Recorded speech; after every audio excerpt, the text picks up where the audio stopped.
এজন্য বিশ্বনবী বললেন, খবরদার এদিনের নামাজ মিস করো না। মান তারাকা সালাসা জুমাইন তাহাউনান, গাফলতি করে টানা 3টা জুমা যে ব্যক্তি মিস করলো, তাবা আল্লাহু ফি কলবিহি, রব্বুল আলামিন ওই লোকটার অন্তরের মধ্যে মোহর মেরে দেয়। ওয়া কুতিবা ফি জুমরাতিল মুনাফিকিন, মুনাফিকদের খাতায় তার নাম তুলে দেয়। 3টা জুমা যদি কেউ মিস করে, 2টা পানিশমেন্ট। এক হচ্ছে তবে আল্লাহু ফি কলবি, আল্লাহ অন্তরে মোহর মেরে দেয়। ভালো কথা ভাল লাগে না, নামাজ ভাল লাগে না, আজান ভাল লাগে না, ইসলাম ভাল লাগে না, শুধু মৌজ মাস্তি ভাল লাগে, গান বাজনা ভাল লাগে, এরকম আছে না নাই? জুমার নামাজে যায় না। আরেকটা হলো কুতিবা মিনাল মুনাফিকিন, মুনাফিকদের খাতায় নাম তুলে দেয়। আল্লাহ হেফাজত করো। আরো জোরে পড়েন আমিন।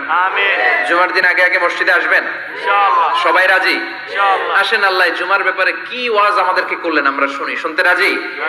আল্লাহ বললেন, ইয়া আইয়ুহাল্লাযীনা আমানু ইযা নুদিয়া লিস-সালাতি মিন ইয়াউমিল জুমআতি ফাসআউ ইলা যিকরিল্লাহি ওয়া যারুল বাই', যালিকুম খায়রুল লাকুম ইন কুনতুম তা'লামুন। পড়েন না আল্লাহু আকবার। আল্লাহ বললেন, ও আমার মুমিন বান্দারা, শোনো শোনো। আপনাদেরকে অ্যাড্রেস করে আল্লাহ বলছেন,